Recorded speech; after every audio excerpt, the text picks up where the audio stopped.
Welcome to Bigfoot and the Bunny. This is a couple's journey into the mysterious, the unknown, and the paranormal. I'm your host, Chris Carr. And I'm your host, Kristen Johnson. Together we are Bigfoot and the Bunny.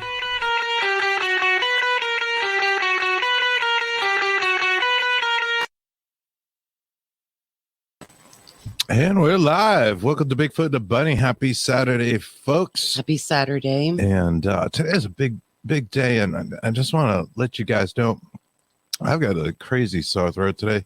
So if I sound scratchy, don't mind it. Kristen has not been feeling well for a while. You actually missed your first show for being sick this Thursday. When you talked to Nathaniel Gillis. I apologize for that. We did get through it, and it was a cool show. And you got to mute that. That's what it is. Yeah. A computer had a total mental breakdown. I was like, what the? It did right before we go live. It goes crazy. And which is also the reason why we were not at Ocean State Paracon today. Got it. I got it. Thank you. Nope. I'm still going. And, we did want to get over there to see Ken DaCosta, Andrea Perrin, who was our guest last week on Bigfoot and the Bunny. Hey, Andrea, I didn't know she was speaking today, and we had a bunch of friends we wanted to hang out with, and we just were not feeling up to it. So sorry, guys, but do check out those shows and archives of whatever platform you're watching us on. Andrea's interview with us set a few personal records as far as news and stuff. That was really cool. So we really appreciate that, and she was wonderful to talk to. We of course got a good show for you today, but we want to talk about a couple quick things first. Michelle Freed. Oh yes, remote viewing. If you are looking to have something remote viewed, found, or learn remote viewing, I recommend you reach out to our friend Michelle at butterflyeffectcenter.com. Be it a missing person, a missing wedding ring, or something you're looking for. She and her team of remote viewers can help you find it. If you're interested in learning how to remote view, that's a great place to go. And let her know Bigfoot and the Bunny sent you. So plug. We sent you over there. Butterflyeffectcenter.com. She's wonderful. She's great. We love Michelle. And what else do we want to get into? A couple of things. I was going to say, I was watching, I love Bela Lugosi, and I was watching one of his movies the other night, and it's called The Ape Man. And it was done in 1943. Right. And his sister was in the movie that portrayed his sister. He called her a ghost hunter. Now, this was back in 1943. So I said to Chris, I called him, and I was like, oh my God, they said ghost hunter. And again, 1943. And this is fascinating, right? Yeah. Because obviously the Ghost Hunters TV series, a lot of our watchers, are very familiar with, and this is no offense to Grant and everyone in the team and Jason Hawes. But I don't personally like that term, because I don't feel like hunting is really the appropriate word of ghosts when we're talking about spirits of, say, children or past loved ones. Right. And also we've had enough experience go arounds with this to know that they can hunt you. So, given this information, I don't love that term in particular, but it's something we all use, and it's in the vernacular, and we understand, of course. Right.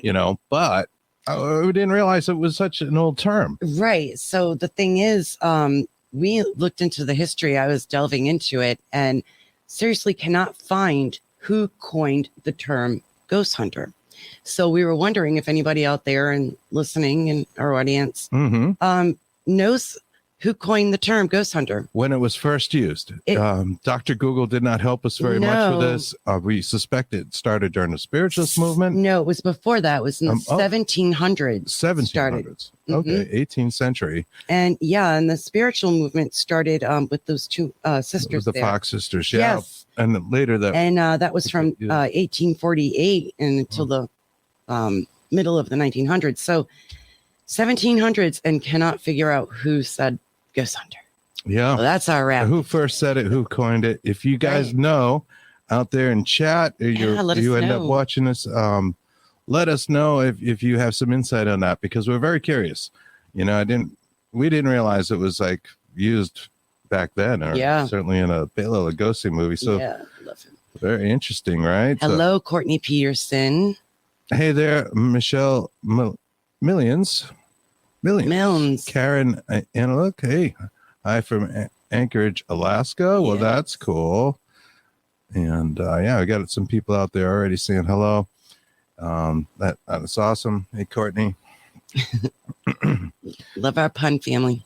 We sure do. Yes, we sure do. So also, I wanted to speak about the mysterious booms that have been happening for years. We'll come to find out it just happened over my town Wednesday night, and also other parts of Massachusetts. Yeah, let's talk about that real quick. The mysterious booms. Okay, so if you go to YouTube and you type in the search of mysterious booms, you just put that in as a search, you're going to get like years of information coming back, news stories, different things.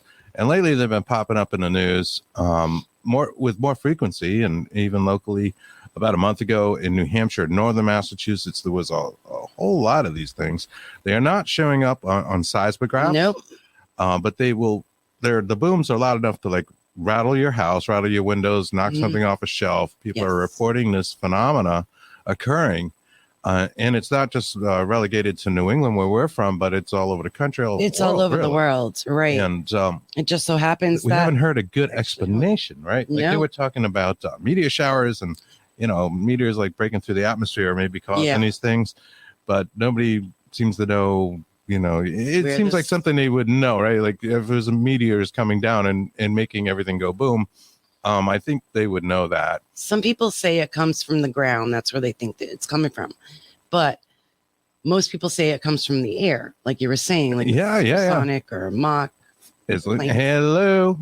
Hey, Mom. Hey, Dad. Hi, from the Carr family. And Mrs. Carr. I love that my parents watch this show. I know, right? Cool. So it just, I don't know, it just baffles us. Well. So if anybody has all over the world, that's right. For decades. So if you have any experience with that, if you know a lot of things, please let us know. Yeah. You could Gmail us too at www. Don't Gmail to the website. Bigfoot and the Bunny. See, we're not feeling 100%. I'm not. You're right. It's Bigfoot and the Bunny at gmail.com. So sorry. But that's all right. Let us know. You can always find us on Facebook. Wherever you're watching us, facebook.com/Bigfoot and the Bunny. It's also a great question. For our guests. Networks that we're on. And hey, Robert Honings, how you doing? Hi, Robert. I haven't seen you in a while. Please tell Bridget we said hello. Absolutely. And let me get a little information up here. Getting out the bio. Checking out we have a wonderful guest for you this week. Her name is Lindsey Scharmyn. She's an experiencer of other realms via astral travel, dream walking, visions, interactions with other dimensional entities, a shaman, a spiritual guide, and teacher for others. She's going to come on to discuss how she performs cleansings, blessings, spiritual reclamation, and discuss her tarot journey, including a severe entity attachment. Now, that's a subject that really is entity attachments, and I can't wait to dig into this. And personal shamanic encounters of a profound nature, including, and I like this word, I wasn't familiar with this word, synchromistic travels. Oh, I love that word. Yes. Life leading to her purpose. Let's get her on right now. Hi. Hey. Hello. Welcome to Bigfoot and the Bunny, Lindsey Scharmyn. How are you? I am so good. It's really nice to be here with you, Chris, and Kristen, for your whole audience. And I'm glad that you're invited me here today to chat about all these things. It's going to be fun. Thank you for being here. We really appreciate it. So you have quite a story, and you are into some really, really cool stuff. Absolutely. How did you get involved in this kind of paranormal world of astral travel and shamanic journeys? Where does this begin? It all just happened to me. I usually peg the start as the tarot experience that led to a demonic attachment. But really, it was before then. I was always, in touch with, and I guess now I understand it to be like channeling and communicating with other entities. And when you're a child and you're doing things like that, it doesn't seem like anything because everything in the world is new, and you don't know how other people experience reality, So yeah, so it took me a long time to even really understand that as a child, I was communicating with trees and plants and animals and, That's wonderful. clouds, like everything that exists. And then, that slowly gets sort of trained out of us as we grow up. We're not, if we bring up like, oh, this and this happened, our parents are like, that's not real. You're just imagining things. You have such an overactive imagination. And, Go back to bed. Yep. Yeah, and you get dismissed. And then you start to learn like, oh, those things aren't something I should pay attention to. And it just starts to ebb out of your, I guess, natural abilities. And I really believe that all children, especially if they're, really healthy and unharmed, are going to have these abilities, and that they're going to most likely lose these abilities in the same ways that most of us do. But I was fortunate, I guess, in that I had reintroduction into some of these things via, again, tarot and a demonic entity attachment, and also, some really paranormal poltergeist-like activity that went along with that as well. And at the same time, around the same time, I was starting to astral travel. I didn't know what that was, and I was starting to have what I now feel are probably abductions, and I didn't know what that was. And I had what I believe are implants, and I didn't know what those were. And there was a lot going on, and it all kind of happened at once. But I usually tell the tarot story as sort of the start because it's easier for people to grasp. Well, I totally agree with you. And I just want to note that a lot of the people we talk to, and this is true of ourselves, that have this kind of lifelong interest in the paranormal, these esoteric subjects, did have childhood, somewhat dramatic experiences usually happen to them. And of course, the parents don't believe you. Didn't believe us. Go, like I said, go back to bed or whatever it is. They know, they dismiss it. Like you said, it's just your imagination. Eventually, you start to dismiss it. But, my own memories, and I know Kristen, this is true of Kristen as well, are like super clear of our childhood, traumas, if you will, with the paranormal. And they weren't like nice things, She dealt with shadow figures that had poltergeist activities. I had this thing with clowns. I'm not even going to get into it. I've talked about it on the show before, but it was horrible, and I always wanted to know why. So what happened with you? Yeah, I didn't have those really negative experiences. I seem to have been protected for a time, at least as a child. I had other traumatic experiences from life and growing up in poverty and an alcoholic father who died when I was young. So I do have trauma in common. And it does seem in my own experiences that people have trauma and then are also then open or more connected with these types of things. So it is really interesting to note that. But my boyfriend actually had the same sort of really negative attacks all through childhood, and at the same, it's interesting to me. Like, I can't really understand how a child would be attacked so directly with these negative and malevolent images and beings and dreams and experiences, because it doesn't make sense spiritually or emotionally or otherwise. But I've started to understand that a lot of us come into this world from our previous lives with a lot of attachments and karma, or also familial attachments that were sort of came in ready to help deal with. And so I think that plays a role in it, at least why that happens to some people and why it doesn't happen to other people. And it still feels unfair. And it's still, you can't, I don't know. But I at least can kind of understand why, where the attachments are coming from when I look at it that way. But for myself, I'm not sure. My father was in the military, and sometimes military parentage leads to sort of especially abduction experiences often. But he wasn't like a high up or like a general or any sort of secret or special ops. So usually it's more that sort of thing. And And so I don't know what role, if any, that played in it either. But basically, I went one night to a slumber party, and I was maybe about 14 or 15 or so. I don't really have a very clear memory of date. I'm really bad with time. Like, it just doesn't. I don't have. Yeah, I understand. We're the same way, and I love that term slumber party because slumber refers to sleep, and that's like the last thing kids do at slumber parties. Yeah, that's true. Well, and I was in a phase of sobriety, and because I had a lot of drug abuse and alcohol abuse when I was very young, because of my trauma and other things, and so this was a period of time where I was being sober, and I was at this slumber party with these sober group of young girls. We were all hanging out together, and the oldest one was actually many of the girls their sponsor. So she was 18 at least. You have to be 18 to be a sponsor. And she had brought tarot cards to our slumber party, and I had never really had any interaction with them at all. You know, I always say maybe I saw some in. What do you do? What's that? Don't drink, don't smoke. What do you do? I guess it's tarot cards. Adam, is that Adam Man, right? Adam Man, yeah. Sorry, I apologize. It's totally fine. Yeah, and so apparently you do tarot, and but I didn't know, you know, and like I always say, maybe I saw it in movies or a show or something once or twice, but I didn't really have like an idea of what this was. And for anyone really young out there, the internet didn't exist, so I had really no understanding of things like this. They weren't in my life. So when she was doing tarot readings for people, I started to put it together. I'm like, oh, it's like a fortune telling thing, you know, like, I guess that's what this is. It's like a card game for fortune telling. And I didn't really, I always kind of just stand back a bit and watch. And so I didn't really like even really want to try it. But then at the end, I was like the last person, and she was like, you have to do it. And everyone's like, yeah, you have to do it. And I'm like, oh, whatever. It's like a card game, right?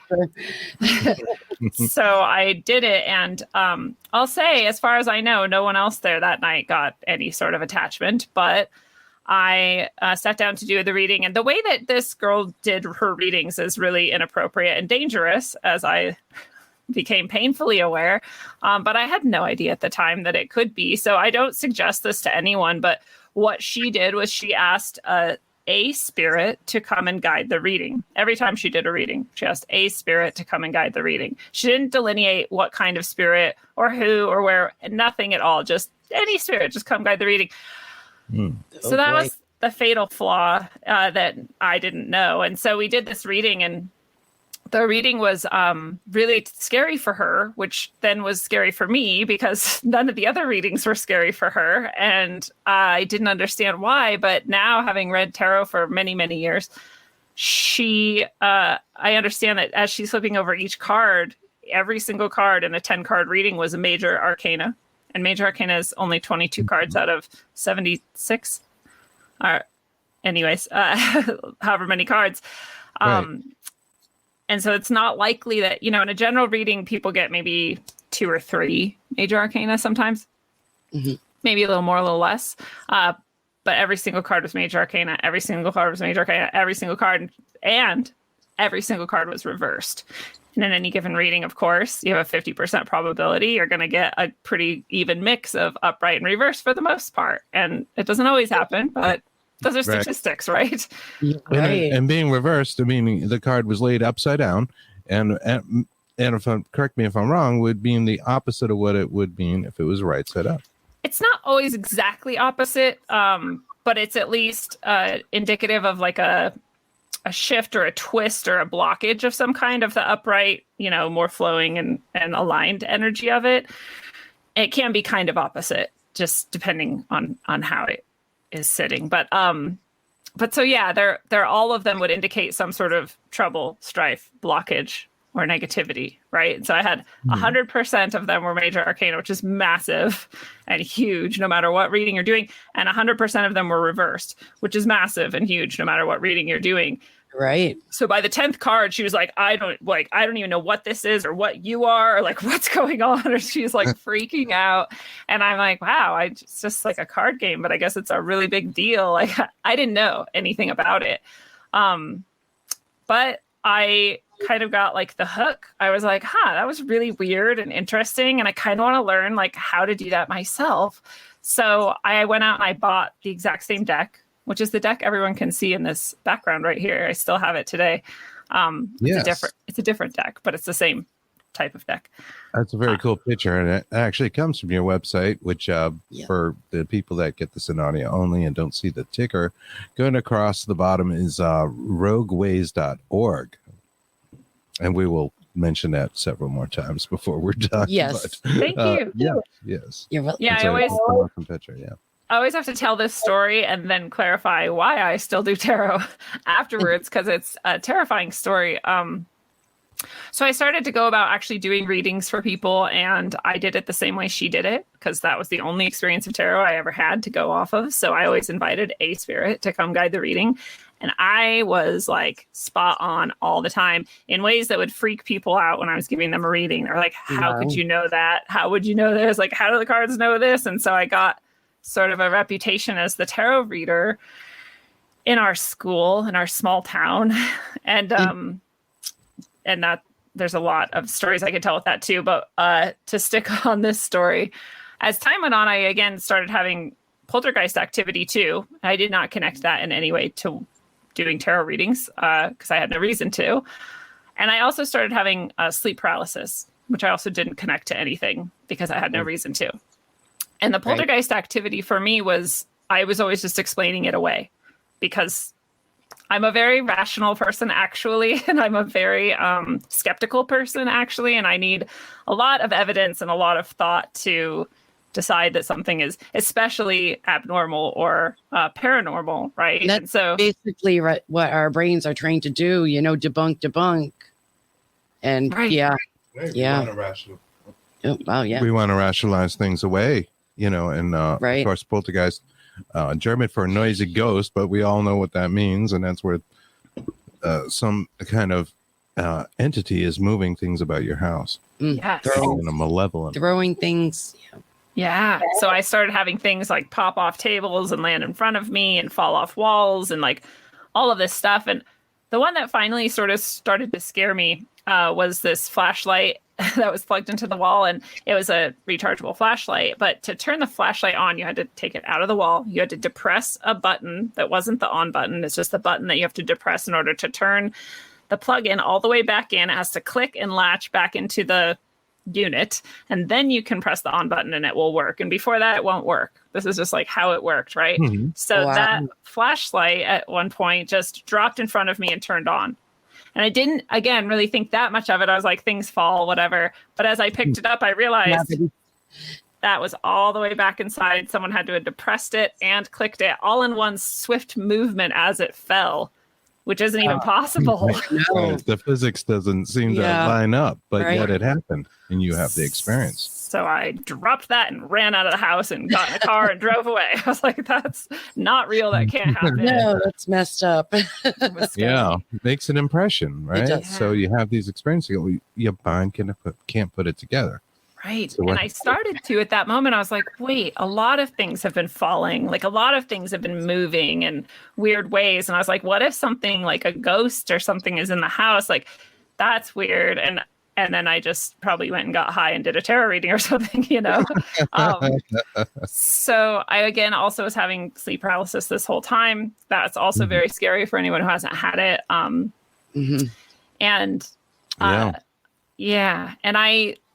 it all came to a head and a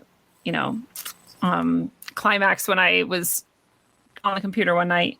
My dog was beneath me and on the desk, and I was home alone, and it was late evening or nighttime, and I just felt like someone was behind me, and I was like, that's really weird because no one's behind me. And that feeling, you can't explain it anyway. I don't know why we even get it, so it's already, I'm like, well, I'm just tripping, right? There's nothing.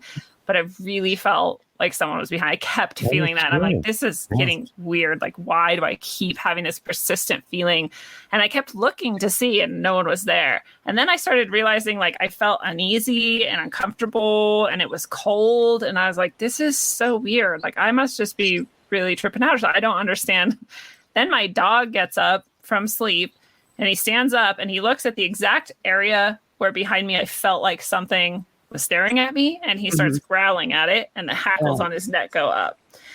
And I always have to point out that this dog, lots of dogs growl from here and there and time to time, and dangerous thing. This dog had never, and I'm literally seriously, he had never growled in his life once. That must have freaked you out so much. Yes. Yeah. To hear this dog I've known for over a decade growling, I was like, oh my God. And then it was confirmation too. Like there is something there. There's something there, and it is bad. It's not a good thing. No. Animals are obviously attuned to these things. Or we wouldn't have shows like Scooby-Doo. Yeah. I'm joking when I say that, but you know, we're cat owners, and I mean, our cats are attuned to things that are just not within our five senses or six or whatever we want to say to pick up at times because they just know. Optical. Yeah. So they're really be freaky. They're really in tune, and it was terrifying. So I again ran because that's all you know how to do from the paranormal at this point, especially. And I got under my covers. Handbook. Yeah. The covers of the handbook too, right? If you're under your covers, you're safe. Yeah, sure. So I was hiding in my bed, and my dog was with me, and it couldn't have been that night. So it must have been like the next night or the night after. It happened really quickly, at least in succession. Nothing else happened that night, but very soon after, within a day or two, I was sleeping. And I had sleep paralysis again for like the 100,000th time. And I had this whole mantra that I had learned from a shamanic woman at a sweat lodge that was totally random story as well, which my whole life is just random synchronicities like this. But she had taught me this, when you're in this, just say a mantra and just, I'm safe, I'm protected, I'm good, and it'll be over soon. And just like keep telling yourself that until you can move again and it's over. And that was really helpful. So I was doing that again. And then I realized that I could see everything. And I was like, oh, it's over. I must be awake. And then I realized, no, I still can't move. And I was like, how can I see and I can't move? My eyes are open. But then I realized I could see in 360 degrees. Wow. In every direction, any direction I wanted to see, I could see just by thinking of it. And I was like, well, that's really weird. Like, what is that? I was like, this is a really detailed dream, I guess, but I had never dreamed while sleep paralysis before. So I didn't understand out-of-body experiences at this time. I didn't understand astral travel. So I had no idea what was going on, but my whole room was in perfect detail. Everything was in real time. And then I realized I could hear the TV in the other room. Someone was watching TV and I could hear it. And I was like, oh, this is real life. Like, this is happening right now. Yeah. And then I felt that same feeling of somebody's watching me or coming or something dreadful is, around me. And then I see come through my door of black mist, but not mist, like concentrated, fully black, light couldn't penetrate it, form, clearly intelligent because it's moving. And I realized, oh God, like that's the thing that was behind me the other night. That's the thing my dog growled at. As I'm realizing this, my dog comes to the door and starts whining and scratching in real life. And I'm like, oh my God, something really weird is happening. Like I can't move. I can see, I can perceive reality. My eyes aren't open though. And I can see now because in this realm, you can see these things more easily, at least. Yeah, absolutely. Yeah. And not understanding that really, but starting to understand that something really bad was happening. And, and so I was staring at it. And then as I was feeling like, oh my God, this is so bad. What am I going to do? This is so bad. It kind of shapeshifted and morphed into the form of a small child. Oh, there we go with stepping into roles. Into roles, yeah. Yeah. It's something we talk about a lot. Yes. So, and I know that it plucked it straight from my brain because I had an imaginary friend who was a small blonde girl who looked exactly the same. Oh, wow. Yeah, we really need to go. I want you to get through your story, but we need to come back, break down a couple of these things because they are hot I have a couple of questions as well for us. Yeah. And so it clearly knew my thoughts and even my past, right? To have plucked that image out. But at the time I wasn't thinking that. I was just thinking, oh, it's actually a little girl. I was like, I've just been scared because I don't know what it is, or and I'm putting together all these poltergeist things are the same thing, and the sleep paralysis is connected, and then this entity, and then I'm like, oh, well, if it's just a little girl ghost, that's not bad, right? Like, there's nothing wrong with that. Sure. Right? So there's that first kind of attack, I feel like, that it is pretending to be this girl. Then the other thing is like an ego conceit that it played off of mine, right? Because in my head, all of a sudden I was like, oh, I know this little girl needs to go to heaven, and I'm special and I can help her go to heaven. And that's what's going on here. This whole thing has been a huge misunderstanding. Again, because that feels nice to feel like you might be special or to be recognized or whatever. Just to help, your heart. Yeah, absolutely. We spend a lot of time in our own brains, and we're always looking for some kind of validation of our existence. Sure. Exactly. Especially when you're a teenager, you really want to feel special and seen. So it's a crafted attack that's intentional and intelligent. So I'm sitting there saying, oh, this is this young girl. I can help her go to heaven or whatever. And like, this is actually really cool. And something luckily in my mind, very clearly, not my own thoughts, very loudly and clearly said, that's just what it wants you to think. And I was like, ooh, like I got like the equivalent of chills in the astral. I knew that was true instantly. And then I thought, well, I'm screwed then, because if it's not a little girl ghost and it is this black evil thing, like what is it doing in my room and what does it want? And this is all happening in like microseconds, Mm-hmm. Yeah. And it heard that voice as well and knew, or at least knew my response to that voice. And so it knew its time was up, the gig was up. And so it like leapt at me. It was like rushing towards me. It's no longer a little girl. It was just black mist like again. Mist, yes. Mm-hmm. And very nefarious too. Very dark. Every sense that you could have, which is an enhanced sense, was saying this is pure evil. Yeah, and that's crazy that it just went right towards you really fast. That is the feeling in Astral that when you get an idea that something is not good, you know it on a lot of levels. Like it's more frightening. It's not like going to see a horror movie. It frightens you in a whole new way. Oh yeah, because it's existential threat. Like you're like, do I survive this if I don't do this right? Like, and it's, I don't know what I was gonna say with that, but it did leap at me, and I guess I just didn't. I had no idea what to do, and so my I was gonna say again, we're trained out of trusting our senses. So when you feel like somebody's watching you, you feel like something's bad, like we have all of these experiences in life where we're pushed through anyway. Oh no, you just have to do it anyway. Like you just have to trust that teacher, and you just have to be in this class, and you just have to go to your uncles or whatever it is, right? And we're like, oh, I guess my senses are wrong then, and I don't need to pay attention to those too. So there's every reason why these things can have successful attacks upon people, even though 100% of us are aware. All of us would feel that and go, oh, that's not good. It's not a special person that can feel that. It's 100% of people can feel it if they're still attuned to that and trusting it. But anyways, it's hitting, it's about to hit me. And I just do the only thing I can think of doing, which is saying, dear God, help me. And I had never really prayed since I had become a young teenage pseudo adult, right? So when I was little, we had church and I had that, but I hadn't for years. In fact, I had believed God was not real and that love didn't exist and all these dark things because of my trauma and all, my dad dying and all this stuff. So it was the first time I had called on God probably in my whole life. And I just said, dear God, help me. And literally a shield appeared in front of me. It was like around me, I guess, all the way around me, I'm sure. But I just saw it form in front of me in a nanosecond. It was like a silvery clear shield. And that thing, it formed right in time because it formed and that thing smacked into it. Like it wasn't expecting to be stopped.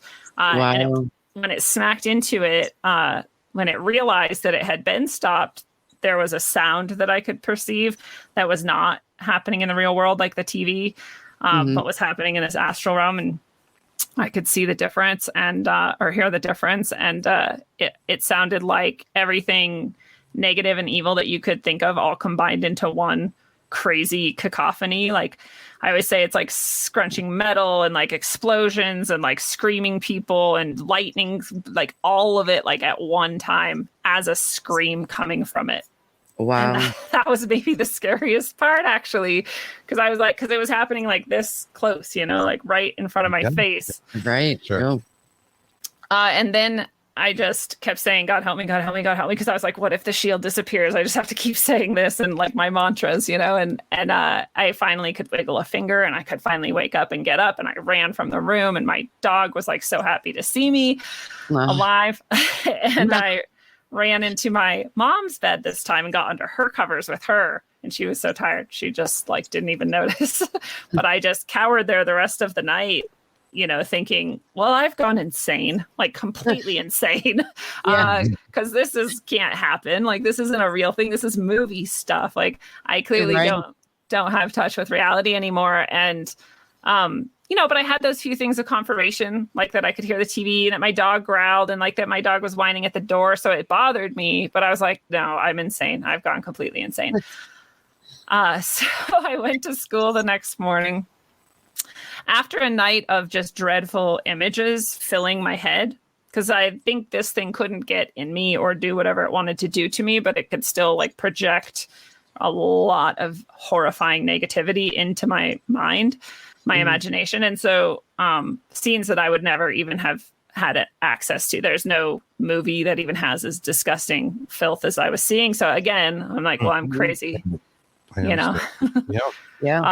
so at school the next day, I walked in, and I always point out, even though some people think my drug use might detract from my story and my believability, I always point out that I had done a lot of drugs at this point. And so I'd shown up to school on a lot of drugs and hungover from a lot of drugs, and after 3-day benders from a lot of drugs. And still no one had ever treated me like they did that morning after all of that. Like, they'd seen me in the worst states possible.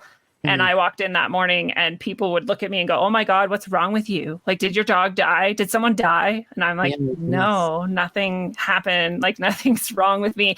And then the next person I'd see go, whoa, what's wrong with you? Are you okay? I'm like, yes, I'm okay. Like, why is everyone doing this? And then by the time the third or fourth person did that, I was like, I can't do this all day. Like, something's clearly like around me or on me or in me, or like I'm possessed. I don't know what's happening. I'm freaking out. But now I have all this confirmation, because now all these people having no idea what happened to me last night are asking me like, what's wrong with me? They can see it and they can feel it. Right. So that really freaked me out too. And finally I was like, I can't pretend this isn't happening anymore. Like, I'm not crazy. Something is happening. And so the only people I knew who, understood or had ever even talked about anything that would be remotely like this was my very, very, very fundamentalist Christian friends' parents. And they had talked about demons and all these things. And they're the only people I'd ever heard talk about those things as though they're real, and not just some superstition. The first people you want to talk to when you're high. Yeah. So I called them on the payphone outside the school, and I asked them if I could come over. And so I guess I was 16 by this point, at least, because I could drive. And so they said, yeah, come right over. Like, they were expecting me, like they had been waiting for a long time for me to break down, I think. So I drove over there, and I told them the story, and they're like, oh yeah, you're under demonic attack. Just like that's just a normal thing that happens in their world. Sure, yeah. Like, we're out of milk, or Yeah. So it's totally plain. I'm like, okay, well, if that's true, like, what do I do about it? And they're like, oh, it's really easy, actually. You just invite Jesus into your heart. I'm like, okay, when? How? Where do we do this? How's that work? Yeah. They're like, do it. You just. What happens? How does that work? They're like, yeah, you just say this prayer, just copy it. We'll just follow after us and we'll say it with you. And I'm like, okay. So I'll do anything at this point. So I say this prayer. It's very simple. It's something like, Jesus, please come into my heart and my life. Something like that, at least. And as I'm saying the words, just from head to toe, complete relaxation and goodness and peace just filled me. And I was like, wow, like I had no idea how crappy things had been before I said this prayer. Like, you realize like how dark it was and what was going on in my mind and my mood and my emotion, and all of this was being manipulated by this energy or this entity. And then I had this peace finally. not just after that night. That night was horrible. Like the past 12 hours or whatever before then had been the worst of it. But for how many months actually that it had been building, and I didn't realize how dark and how bad it was and how much it affected me until that moment. I was amazed because I was not a Christian, and I am still not what people would technically call a Christian. But very clearly Jesus's name and Jesus's power, whatever that is super effective. Wow. Now, do you think part of that was just the power of saying no? Because there is some power in this, and at least in our experience, there is something to saying you must leave.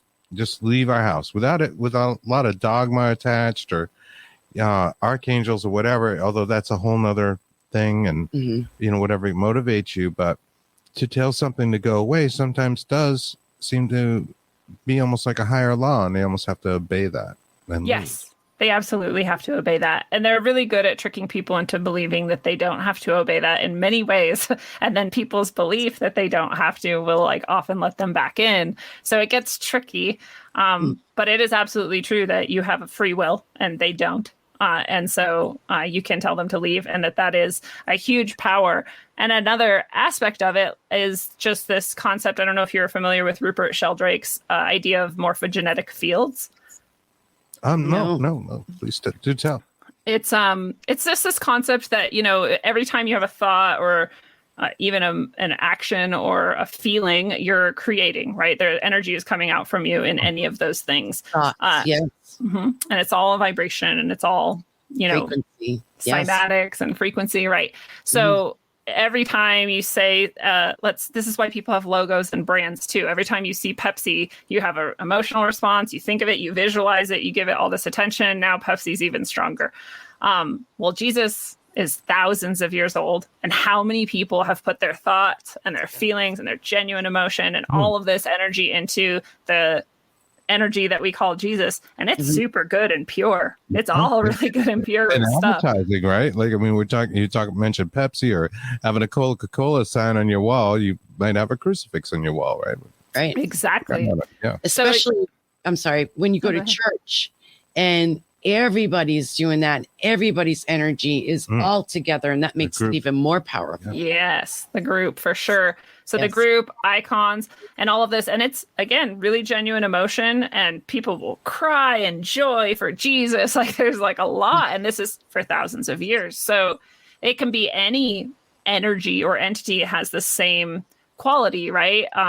So if it's Buddha, or if it's, Guan Yin, or any of these entities from all around the world, they have the same. They have all these people and all this time. They've been putting in this energy and this emotion and this thought into that quality and that energy. And so if it's a protective, powerful, beautiful, pure energy, you can use that like armor. Shield, force field, like you were saying, the shield. Yes, exactly. God is another, right? And it could be that Jesus and Buddha and all these things are actually real too, and I'm not saying they're not. I'm just saying at the very least, I understand the concept of the morphogenetic field, and that is the minimum of what's happening when these things actually are very effective. Yeah, agreed. And really, I think any kind of religious icon can exist if people think about it, right? Yep. I mean, we're true believers in that thoughts are energy, and actually that energy may be the very thing that attracts these other entities to us. Yeah. My understanding at this point is that, again, since I was a child, I had this strong connection to whatever you want to call source, or, understandings that seem beyond physical, material acceptability, and other skills too that you might call empathic or psychic. And so, my having seen now what that looks like in a psychic sort of, or ceremonial sort of space, or a shamanic sort of space, it's like a bright burning flame amidst a really dark sea of minor flickers. So the entities that can feed off of our energies and thoughts and emotions and all of this, they really like me because I'm a really good food source. And emotions seem to be like Yeah. almost the language of a spirit communication in so many ways. I mean, symbiology and emotions and stuff seems to be a lot of the ways that they actually communicate as opposed to say, hi, I'm coming to possess you. You're going to get this feeling of like dread or something, or you're feeling suffocated or something like that. And if you talk about like, say, old Hag Syndrome, right? Yeah. Where the old hag, and I actually had this experience of meeting the old hag before I knew that existed. And it was terrifying, and I couldn't get away from it. And the sleep paralysis can play a role. My daughter experiences sleep paralysis often. She's 22 and, she's dealing with this and she has some astral experiences. I know I felt it. I know what you mean. And you just feel helpless and you cannot move and you're just stuck. And everything in you that sees, the quote unquote entity thinks it is the darkest thing in the world. Yeah. And it's frightening. It's terrifying. Like you said, it has an ego and terrifying, right? It's not the kind of thing of like human to human contact where I don't know, you're frightened by somebody for whatever reason. It's terrifying on a spiritual level. Yes. You can feel it, especially being empathic. Empaths like really, they absorb it even more. So this happens to you, but it goes on after you've woken up. So I think for most people, you might have this, the night terror, the experience of some kind of dark entity. And like, I can remember having childhood experiences where it could just be this red light I saw in the hallway outside of my bedroom that didn't exist, but I knew what it was, and it would just scare the crap out of me. I'd snap back into my body, and that was it. Like I was all good.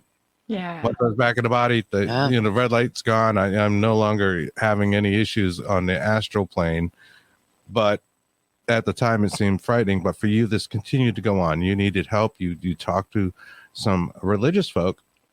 You told it to go away.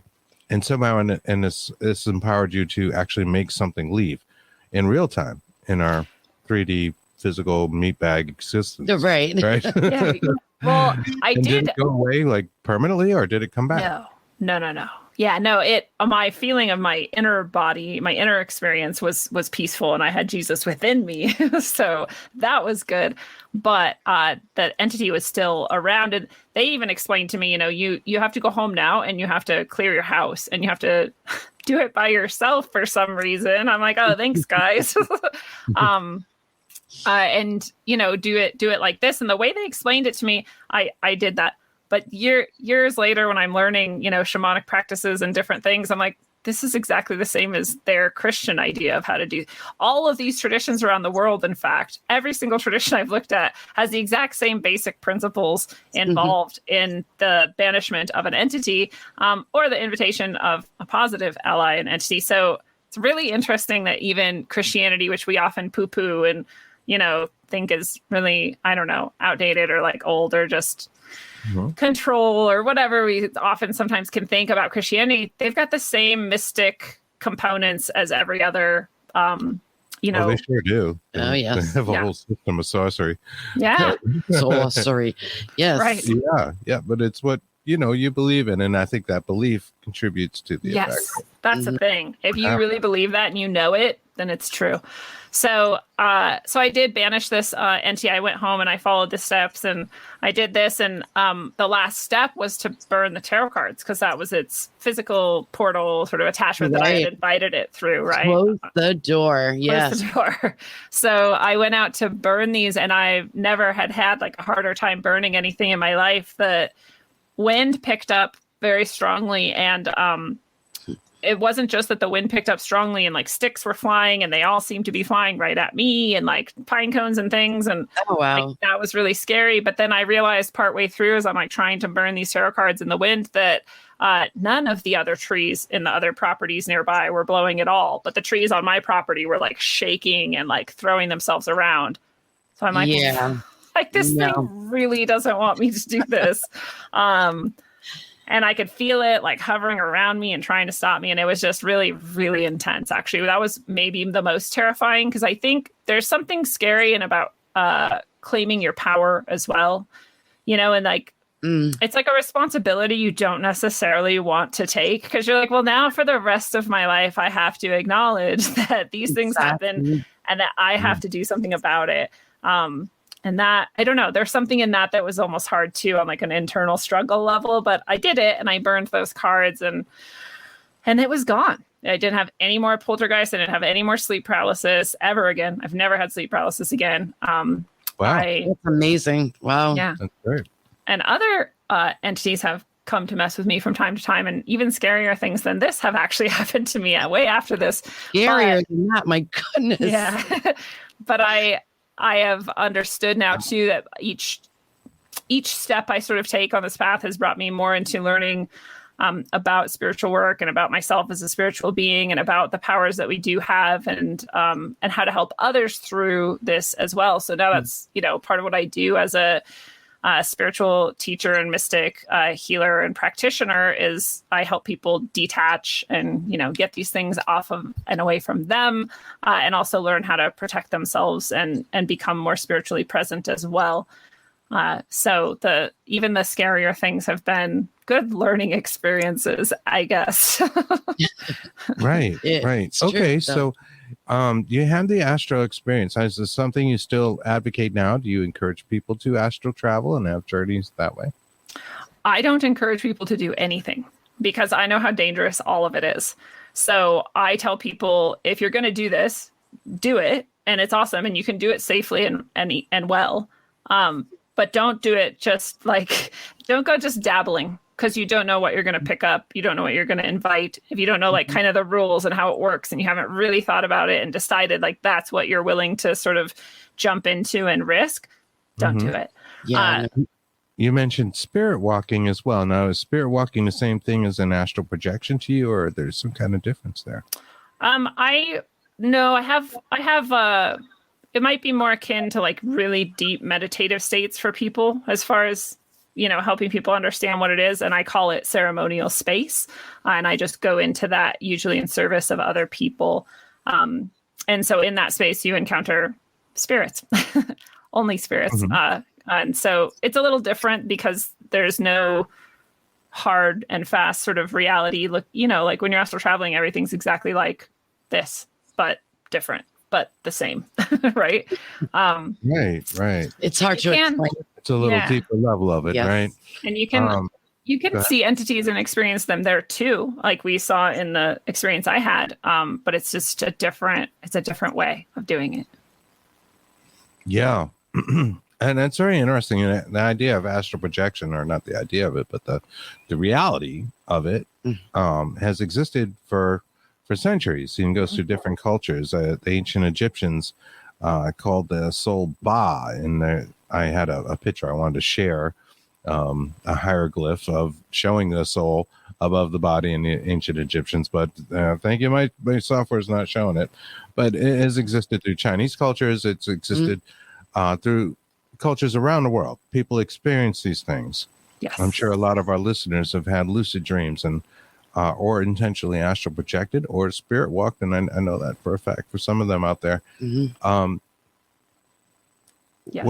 Where do you stand on this? Is something that people should practice? You just warned them. Silver cord, does that play a role in your reality?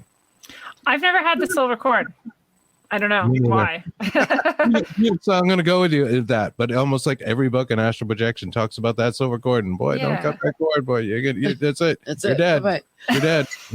Are we dead then? So I have to see the damn thing. And I had a lot of experience, especially in middle school, with astral projection. I had a cassette tape. I'm going to date myself here of self-hypnosis, guided meditation. And I use this thing relentlessly and had lots of experiences and still do occasionally, but it seemed easier then for some reason. Yes. I don't know why that is. It is much easier. You have any in that because your experience was pretty early too.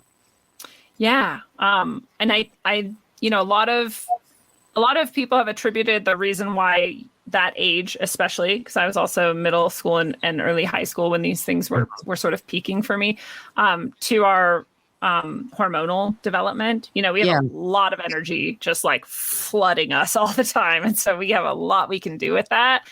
And it sucks because if we were trained, if we had a culture that acknowledged these things, like so many cultures still do, then we maybe could have done really cool, amazing healing things for ourselves and other people with all of that. But instead, we were just food sources for negative entities because we had no idea what was going on and how to protect ourselves. And, this is one of the reasons why I caution people. It's not to scare them. I think everybody should do this if they want to, but I think they should do it knowingly, again, of the risks. And then also knowing that really that your belief is maybe beyond and deeper than your thoughts. So you can tell yourself, oh, I think that this is true.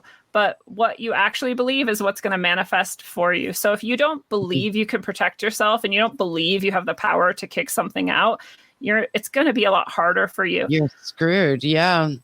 So, and this is also why people with a lot of unhealed trauma shouldn't probably mess around with a lot of these things until they've healed their trauma, because your trauma is a core sort of belief-ish. It's like a construct that's deep inside of you, and you don't really have control over it if it's unhealed, and that's a trigger for you. And all these entities know that, and they know your traumas and your triggers, and so they know how to put you in situations that will make you feel helpless and vulnerable, and your feeling of helplessness and vulnerability is dangerous in those types of places. So I just I suggest if people are going to try things like this, that they be already pretty at peace with themselves and already pretty healed, and knowing their power and accepting their power as a responsibility that they have. And having said all of that, I always know that we're surrounded by way more positive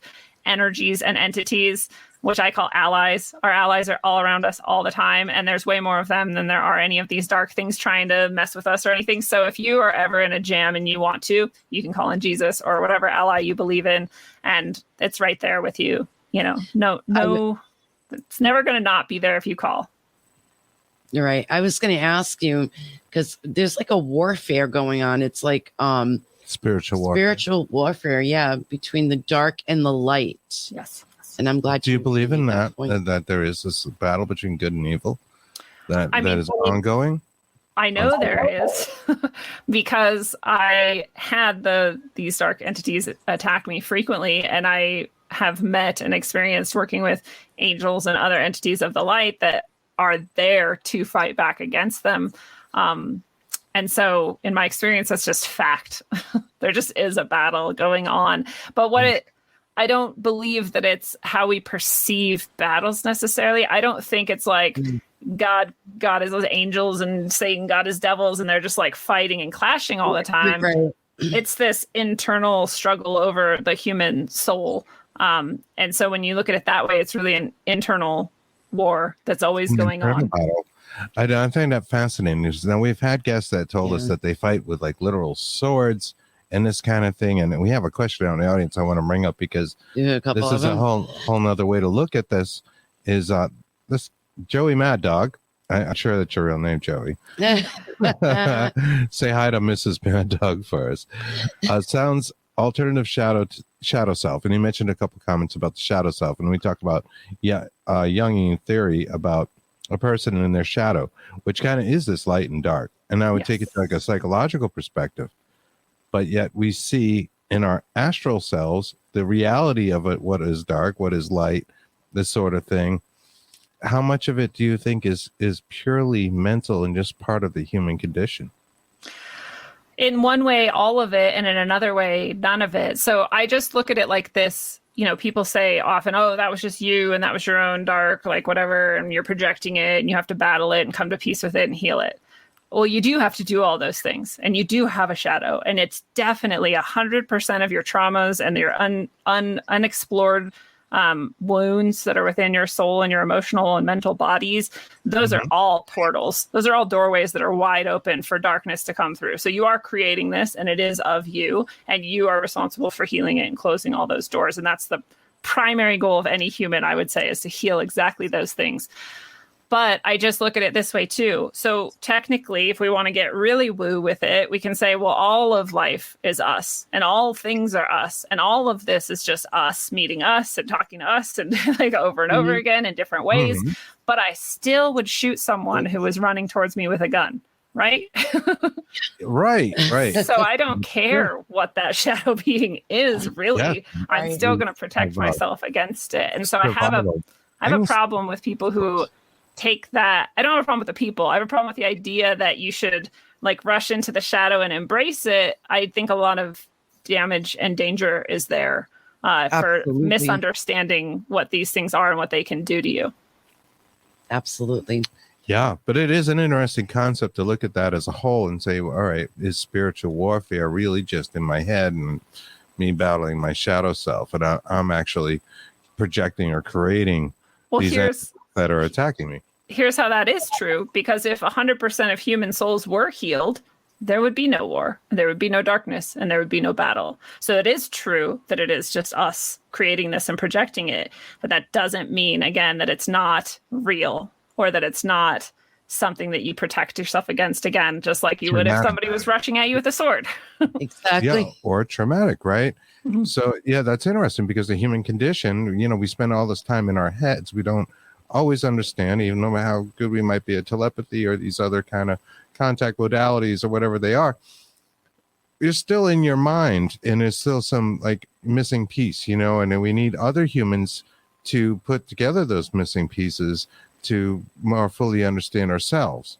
Yes. So, we're all kind of like pieces of a puzzle in a way. Yeah, that is true. And I also, that whole idea of our internal wounds and our internal traumas and these being sort of doorways and, access points for, or at least creation points for negativity in our lives and in our world is, a lot of people don't realize that if they're doing things like tarot or like, pendulums or these different sort of divination methods, any of these things, that if you have that, it is blocking whatever's coming through and or influencing the energetic quality of whatever's coming through. So people will say things like, well, I use my pendulum and it tells me this, and why isn't that actually real? Why isn't that actually what's happening? It's like, well, if you're using this, for example, I had someone tell me, my pendulum told me that this person is my soulmate. And so I'm literally going to, against their will, show up at their house and like profess my love. And I'm like, whoa, no. Right. Against their will. Like they don't want you to come. They're not in love with you. But my pendulum told me they're my soulmate. I'm like, yeah, but that's your dark internal struggle coming through this pendulum. And you're telling yourself that that's your soulmate because you really want it to be your soulmate. Right. So the level... You can't have very good objectivity if you have a lot of internal struggle and wounds and trauma. And that most people do have those.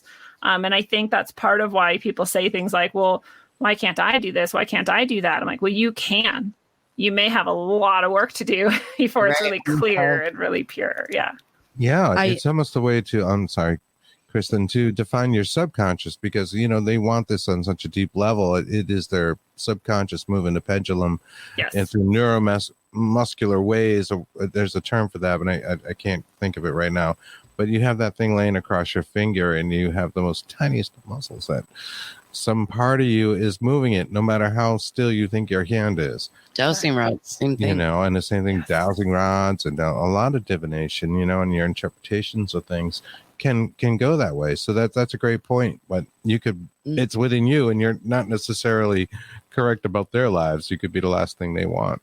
True. Yes. My pendulum said, no, I don't give a rat's ass about your pendulum. I'm sorry. You can leave now. That kind of thing. I wanted to ask you, I don't know if you want to say this or not, answer it, but being under the influence, do you feel that it was opening better or worse? How do you feel about that when somebody's under the influence? 100% being high or drunk in any way is a portal for these things to come through, especially for the people who are not aware of that. Which is most people. So is a terrible way to introduce yourself to the spirit world. Yeah. And boy, they will walk through that door. But yeah, they will.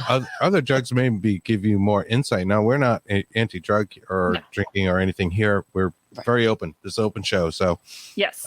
Well, it's just like you can look at it the same as astral projection and astral travel, right? If you're going into astral travel somehow with a lot of, warped energy and like unclear things, like weird stuff's going to happen to you and weird things are going to be attracted to you. But if you're going in with pure and clear and you know what you're doing and why you're doing it and all of this, it's going to be a lot different, right? And it's the same with being high or drunk or whatever in, real life too. If you're a very intelligent person who's clear and you understand and you want to use this drug for a purpose and you set out with that intention and you're going to like go deep or heal some things with it, there's a lot of plant medicines and things that help people with that. And there's a lot of shamanic tools that are used in that way as well. But most people are doing it unconsciously. Most people are doing it to like, they want to get away from themselves, right? Like, so you have that intention. I want to get away from myself and I'm going to get high and open this portal. Something else is like, okay, you can get away from yourself. I'll come through. Like, let's talk about some of those plant medicines a little bit and the shamanic experience of like peyote and mushrooms and ayahuasca. I'm not sure if you comfortable talking about experiences with them, but we're open to it and like to hear what you have to say. Yeah, I think almost anything can be used in a spiritual purpose or a positive purpose, right? So everything is like a neutral tool. So you have even cocaine could be used for surgeries and different things, right? There's always something positive to any one of these drugs. And then there's also the side that it can be abused and misused and whatever. And so, acid is the same and mushrooms are the same and peyote is the same. And it's about set and setting, of course, as we've heard our gurus tell us so often. But it's also about, again, like the intention and the dosage amounts as well. And the respect you come with too, because I think it's if you come with this like, oh yeah, I can do so many mushrooms and eat so many, and I'm gonna like go on this total trip and like find the spirit of the universe or something. It's like the mushrooms will be like smack you down, like take a little ego trip there, like have a break. You're gonna have a really bad trip. Yes. Yeah. So I think there's a bit of all of that going on, but I don't use anything. I don't even drink coffee right now because the further I've gone, the more sensitive I've become.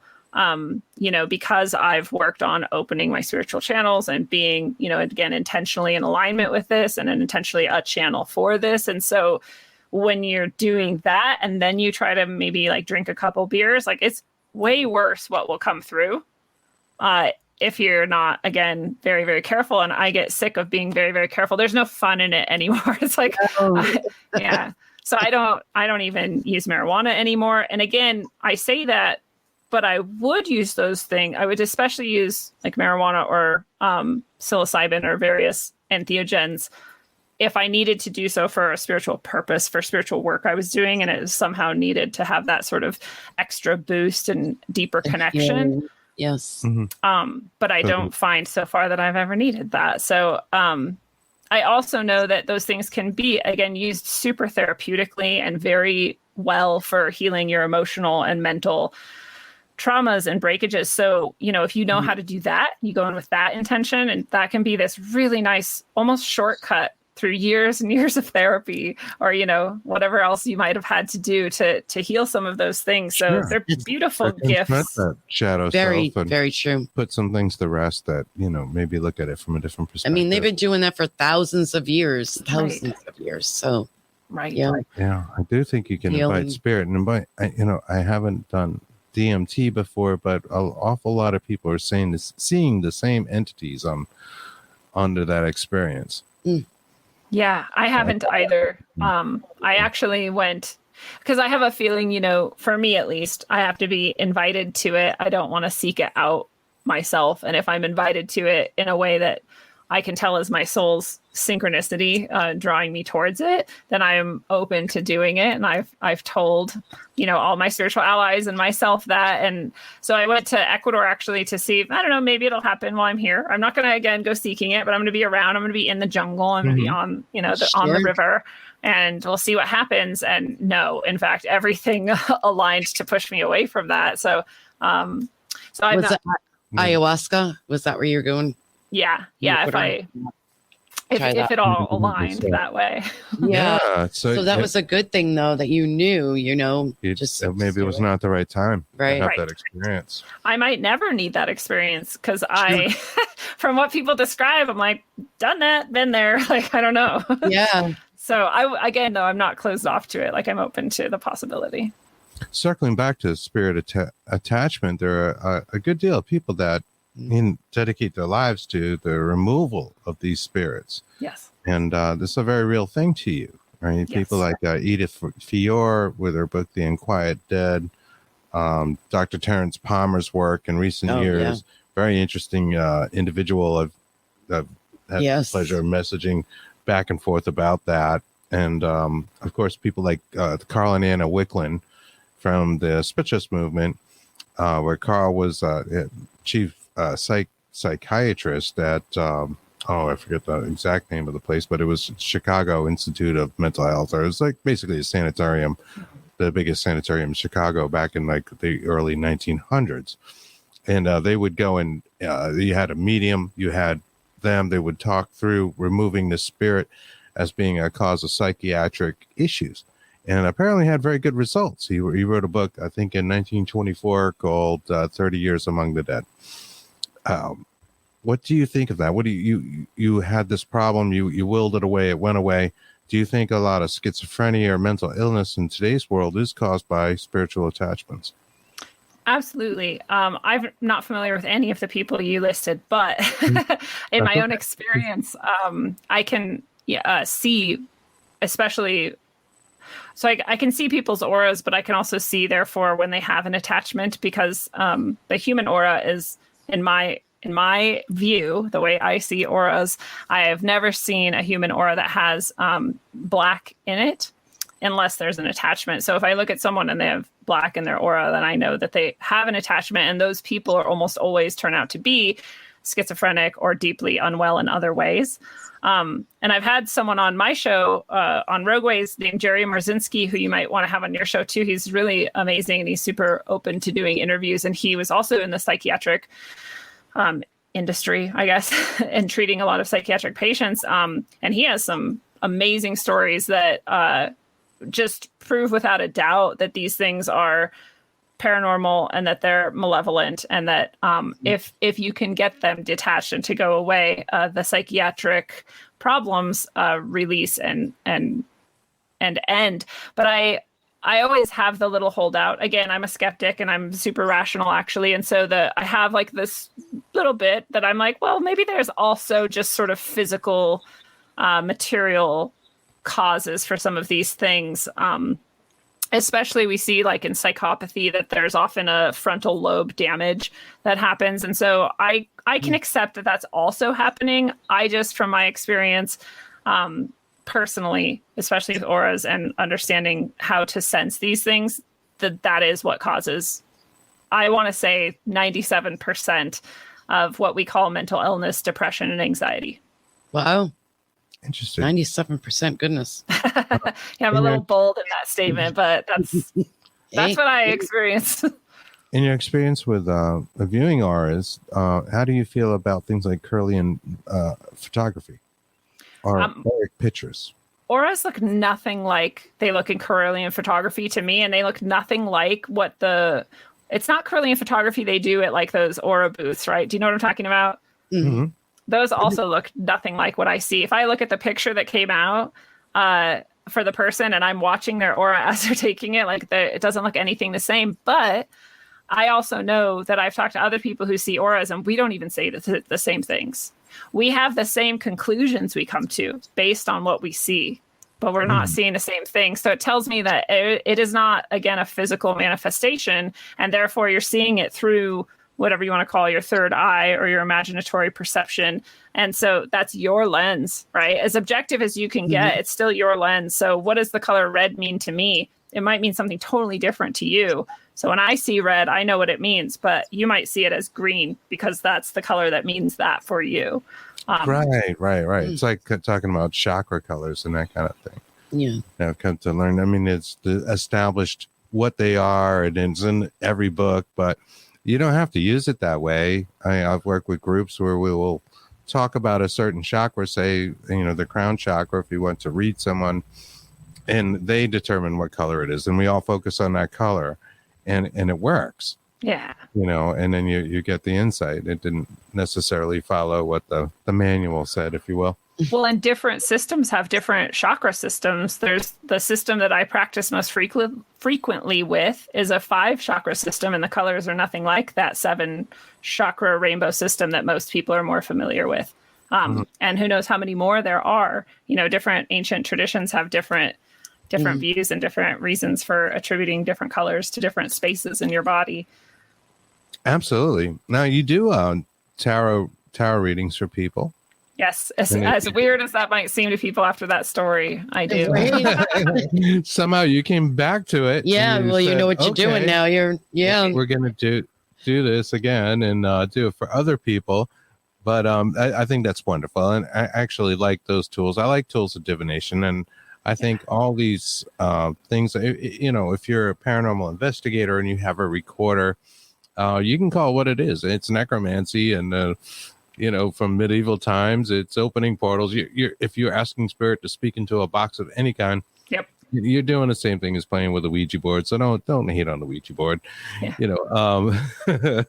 Tell us about your tarot readings. And yeah, I actually was called back to tarot, and as much as I wanted to resist it because I was scared, I understood, and I had learned so much by then that I understood how to protect myself, and that I could, just like I could use it as a portal for darkness, I could use it as a portal for light, or whatever you want to call the good stuff in the universe, right? And so I did pick it back up again. I picked up the exact same deck. Like I said, I've only ever used one deck, and it's this Handel deck that you can see if you're watching.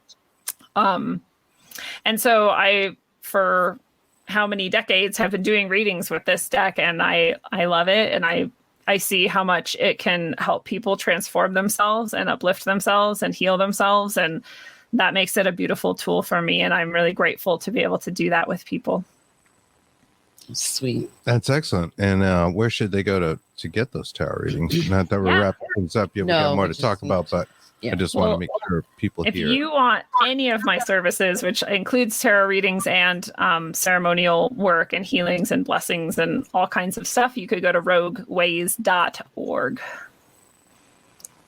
Excellent. Sorry, I was just looking for something. Yeah, I do have some tarot cards. I have the Aleister Crowley cards, the OTO cards are up there on the shelf somewhere. May I ask you a question? You said Jerry, what's his last name? Marzinski. Thank you. Super, super cool guy, great guest, and really, really amazing story. We'll watch him. Yeah, we'll watch you guys. We'll look out for awesome. him. Yeah. For him. Thank you. Yeah. What do you recommend where people should start out if they're interested in this stuff, if they're interested in divination, they're interested in straightening out their lives, they've tried other things, they need some kind of other outside help? What do you recommend they do? I think you should always trust your instincts. So I had the best advice ever given to me a long time ago by my first shamanic teacher, who said to me, choose your teacher based on where they're at and what their life is like. If you look at them and you say, yeah, I want to live that life exactly as you're living it, or I would be happy to if that's what happened to me, then that's probably a good teacher, right? And I'd say the same for choosing a healer. So I do healing. Millions of other people do healings, all kinds of practitioners, all kinds of traditions, all kinds of ways of doing it. None is better than the other. And what it really comes down to is who are you drawn to, and who do you look at and say, yeah, I like that person. I like their attitude. I like where they've come to in their life. Like, I would not choose, for example, a doctor who maybe was suffering from like lung disease and cancer. So I say like, you might not know medicine that well if this is like where you're at. And it's the same with your spiritual healers and teachers. If you look at them and you like their energy and you like where they're at, then that's probably a good person to trust and go with. So yeah, if that is how you feel having talked or listened to me, then I'm happy to help you, and you can reach out. And like I said, there's so many people who do various modalities of healing work and energy work and spiritual work and guidance. Not a lot of people do dark entity detachment, like I No, like they I are do. out there. Yeah, It's called we- SRT, Spirit Rescue Therapy. There are Mhm. spirit rescue mediums out there. There is kind of a growing thing, but it's been around for a long time. Yes, it's just It's as ancient also as past any of our life other regression traditions. hypnosis. Yes. Which brings me to a question in our audience. Our friend Robert Honing asks, or mentions that I am currently working on accessing my Akashic records of past lives. Thoughts on reincarnation or hypnotherapy? Yeah, I have had spontaneous recall of I think it's 5 now. It might be more past lives. So I know for me that exists. When I do a ceremony for people, oftentimes their past lives come up, and we do work with that. And and sometimes it's also or more like a soul retrieval is what most people might call it. And so I know that exists. If you're asking how you access that, I'll say that I don't believe it's great to go to somebody and ask them to go find your past life for you unless you're doing it as a healing modality. A lot of people will tell you all kinds of things like, oh, in your past life, you were blah, blah, blah. And it's always very happy and shiny and good. And that's neat. And maybe that's true even. But what does it really matter to you? Did you experience it? Did you recall it? And if not, who cares? It's just somebody saying something to you. Then it could be true. It could be not true. I have no idea. But when you experience it yourself, the reason for it, in my experience, again, all 5 times or more that I've recalled the past life, it has been exceptionally and profoundly traumatic, very negative experiences. And there's a reason for that. And it's because at those points in my life, I was at a place, just like when you're doing like a cleanse for your body, if you're doing like a juice cleanse or something, you have these old physical traumas that come up to be healed. And you're like, oh, my elbow really hurts. Oh, that's because I hit it on the thing when I was 12 or whatever. These old wounds come up to be healed. And the same thing happens in our spiritual progression and in our emotional and mental progression. When we get to places where we're like, okay, I finally have this space. It's not conscious, right? But when we finally have this space and this time and we are capable of dealing with the trauma, it comes back to be healed. So, I dealt with my trauma on this life first. And then I started having, as I did that, more and more past lives come up to also be healed. And they were very, again, traumatic and horrible. And so there's a purpose for it. And it's a good purpose. And it has only helped me in my life understand what's happening in this life and why it's happening. Because all your past life stuff is repeating in this life if it's not done yet. Like if you haven't healed it and solved it yet, it's going to keep going. So it's been really profoundly healing and good for me in this life to open up all sorts of new abilities, connections, and just general upliftment for clearing those past things. So I say the same thing as I say with everything else. You can go do anything you want, and there's nothing dangerous about trying to retrieve a past life. I just don't know the point unless it's going to be something that you're actually doing something with, like healing or like understanding a deeper pattern in your current life. Do you think that is the purpose of our lives, and that we reincarnate until we finally learn some deeper lesson? Yeah, and I don't even know if it's a lesson so much as it's learning what cause and effect is, which is what karma is. Karma literally just means cause and effect. And I don't think it's necessarily like someone's like, you better learn your lesson. Like we're punishing you. Go back again until you get it right. It's that we have free will and we chose this thing. And here's the natural consequence to that thing. You chose that. Like, here it is. Here's all the energy that comes with that. Here's all the emotion and the creations you made. Here's all the people you hurt or whatever. And you are those people, again, if we get to that highest view of things. And so you have to experience it. You have to. That's cause and effect. You did experience it, so you're going to experience it. Right. So I don't like to look at it as the idea of a lesson, because I feel like it feels really punitive, and I don't know. Like that's just not. Yeah, I understand. I feel the same way. It almost seems a little hokey, right? Yeah. But like, what did I do bad to like end up, having to answer this question in this lifetime? And why did I do the bad thing in the last lifetime if I was supposed to do it to begin with? that's one of the key things that's been really insightful for me in my past life memories, as well as to understand what I call evil in this life, I've done in other lives. And so I go back and I experience that and I'm like, oh yeah, this is why I did that. This is probably why other people are doing these same things. So I have like, unfortunately, I don't even want it, but I have this compassion for people who are doing these horrible things because I've literally experienced it now and still have this point of view at the same time. And the merging of those has been really powerful for me because I have a lot. Again, I don't even like that I have it, but I have compassion for some pretty awful things because I've done those things and I've been those things. And I'll share a story if you'd like to hear it. Yes, I want. Sure. Really curious about were you like an actor? Just say hi to our friend Gail Hyson, which is a mutual friend of ours. Gail! My favorite podcast, People, Giant Hugs and Kisses. And it's awesome that you know Gail. We love Gail as well. She's awesome. Her podcast is Small, Medium at Large. Look for that on YouTube because it really is awesome. She's a beautiful soul. Very beautiful. Yeah. Yeah. So I'm just waiting for this. Were you, like I said, were you axe murderer? I mean, I'm being silly, but goodness. No, it was pretty close. This was the hardest one, actually. This is my most recent recollection. I think that's not true. I think I've had one more since then, but anyways, one of my more recent ones. So the heaviest ones came out last, I think, but excuse me.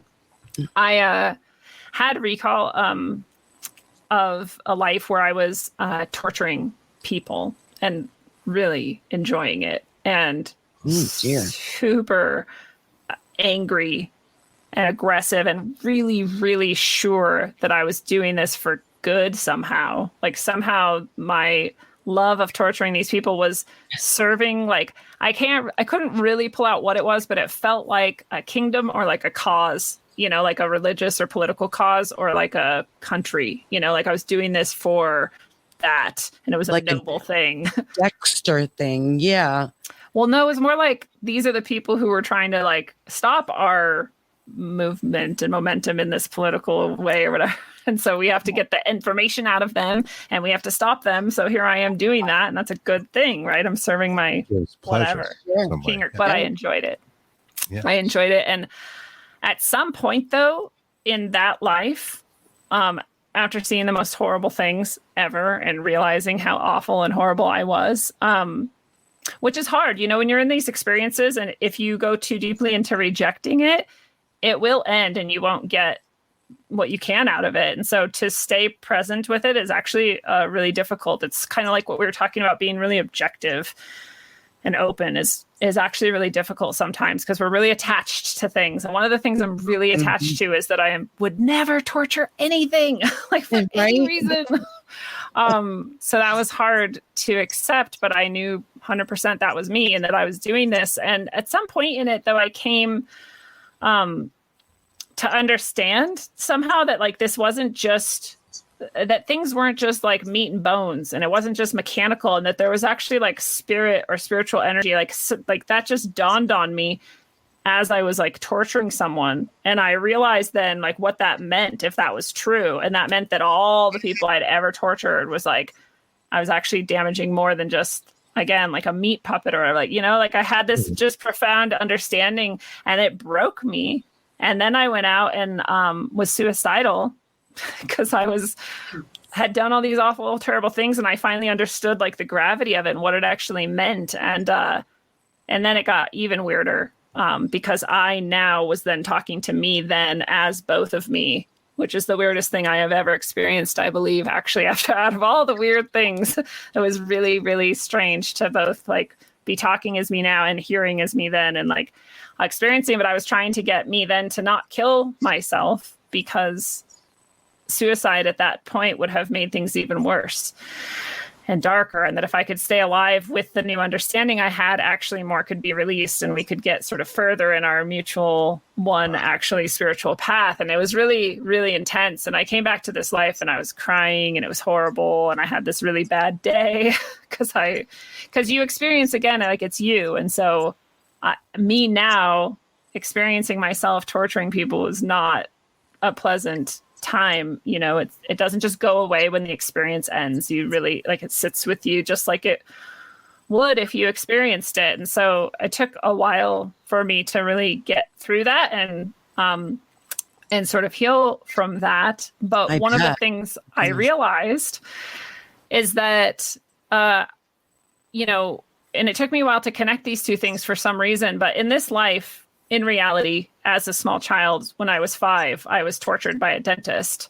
And I always was like, why? Why did that happen to me? Like, it was awful torture. Like, he was evil. Like, he enjoyed it and he did it on purpose, and it was ongoing. And every time I went back to the dentist, I had to go do it again. And wow. It was really, this is where my initial trauma in this life really terrible. Was terrible. And you feel like sorry. He did not give you enough, pain medication to. He didn't give me any Novocaine or whatever it was, with a gas or. He whatever. gave me nothing. No. He gave me nothing, and he would drill on every tooth, even if it wasn't cavities. And then, and I would tell them, like, it hurts so bad, and I hate this. Why do I have to do this? But every kid says that. Every kid does that.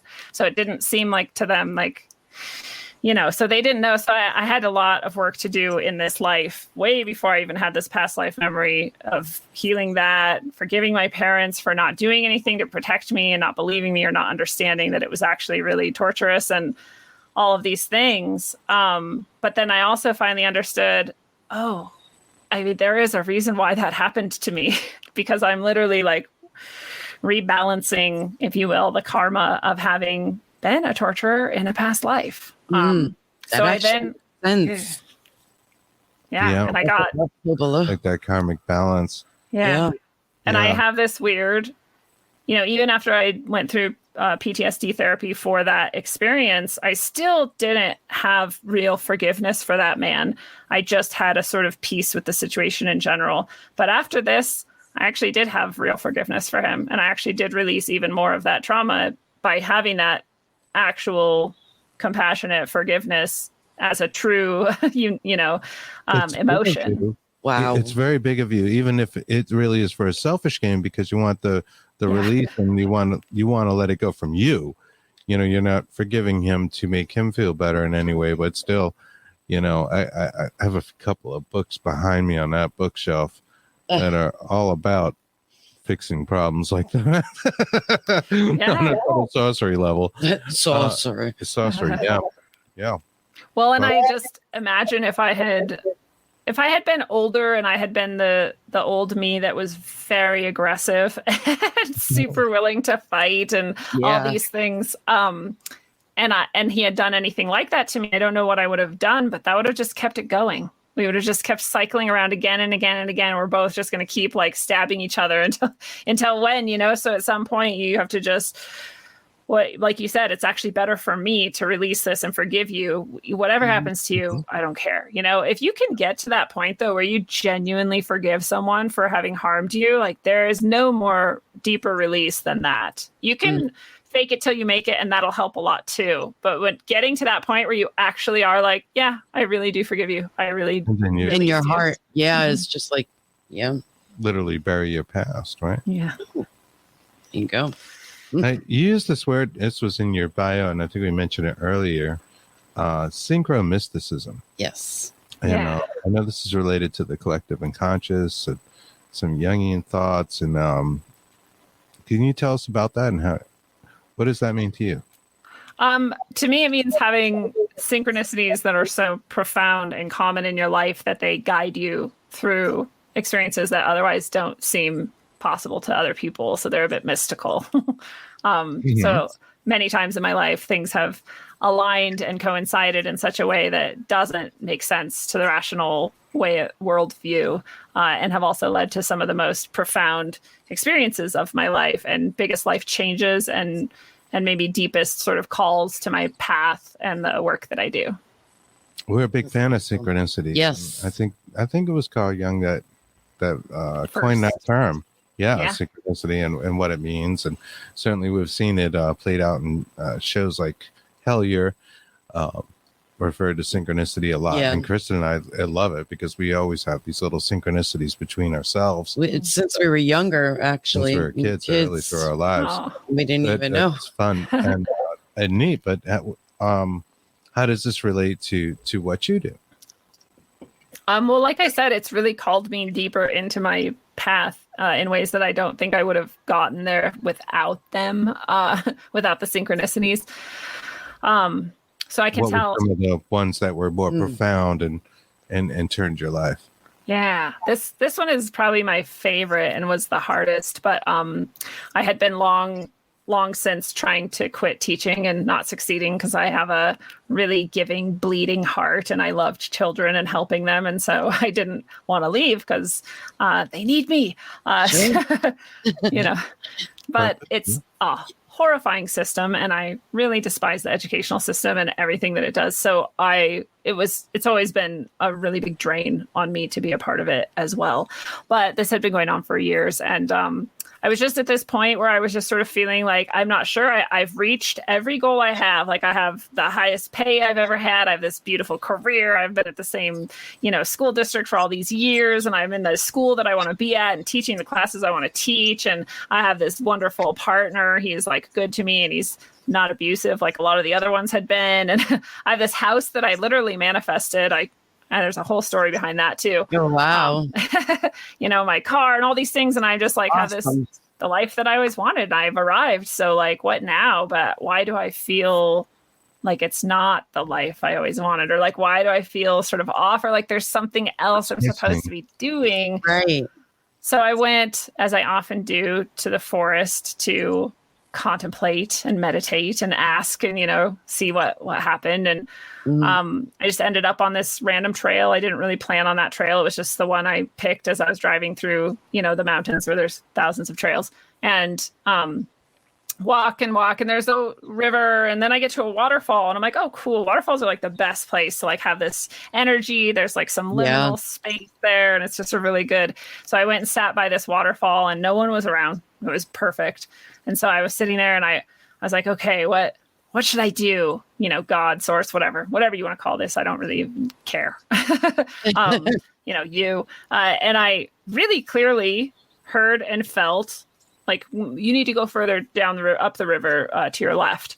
And I was like, did I really feel or hear that? Like, this is before I really received messages that easily, or, and I was like questioning, like, is that really a thing? And then this, like bird flew by and was like going to the left and like landed on this rock and was sort of like peeping at me. And I'm like, okay, I guess I'm supposed to go over there. So I get up and I walk over there and then I'm like, okay, I'm here now. And it's like, nope, keep going around and across. And I'm like, okay. And then I'm like, is that really, or should I just stop here and sit and meditate for a while? And then this like dragonfly comes by and it's like goes over and sits like where I was just told to sort of go. I'm like, okay, I am supposed to go over there. So I go over there and I'm like, okay, now I'm here. And it's like, no, still a little bit more. There's like another little like waterfall coming down and a little like pond sort of thing. And you need to go to the other side of that. And I'm like, this is like really clear instructions. Like, am I crazy or is this really happening? And like another like bird or something like flew to that exact spot. I'm like, okay. So I went over there. Wow. So I sit down and I'm like, okay, now I'm in the spot, right? And it's like, yes, you're in the spot. And I'm like, okay, what now? And it's like, look down. And I look down and there's just a knife and it's just open. And it's sitting right in front of me. And and that's weird enough. I'm like, wow, who just leaves an open knife just sitting on a rock at this place where not many people would go? Because I was like told to like kind of climb back in here. It's not on the trail. Someone just leaves this knife here. And then I remembered almost exactly a year before to the day, me and my partner had been at this lake, which I, again, had just suddenly like, I need to stop and get out of the car and walk. Let's just walk. And then I was like, I need to go over to that point way over there. And he's like, it's really cold and windy. Why are we doing this? I'm like, I just want to walk to that point for some reason. I walk to that point. There's a knife open and laying in that point. So almost exactly a year before this to the day, there had been a knife open and laying on a rock, just like there was a knife open and laying on a rock. And I was like, what? What is the symbolism of the knife? So I asked myself, what does this actually mean? And it was saying to me, we have to cut it all off. And I was like, cut what all off? And I didn't want to accept the answer, but the answer was my whole life. I had to cut off my teaching. I had to sell my house. I had to sell my car and I had to leave my partner and I had to go on a grand adventure and drive around the North American continent for a while by myself in like a van. rebirth. You had to Yes. cut the cords Yeah. of your current existence and have a sort of spiritual rebirth. Yes. Yeah. And I was like, why this knife and why that time? Why did I find it that first time and now again today? And it was, and that first time that I had found it, I was the most hungover I'd probably ever been. I was my highest weight I'd ever been, and I was super sick, and I had just had like a horrible weekend because of my own alcohol abuse. And part of that, at least, was I don't want to blame my partner, but we were in it together. You know, like we were we were both getting trashed and doing whatever and not being very good to ourselves. And so as much as he was a beautiful soul and we're still very good friends, you know, that relationship had an energy that was stagnant, and we had both gotten what we needed out of it. And I just wasn't ready to admit that. And if I hadn't done this little sojourn into the woods and found that knife, I don't think I would have broken up with him and left my job and sold my house and done all that. But I had more synchronicities after that like confirmed it again and again and again, because, you know, I had to be in denial for a while and really like, are you sure? Like, come on, like this can't be what I'm supposed to do.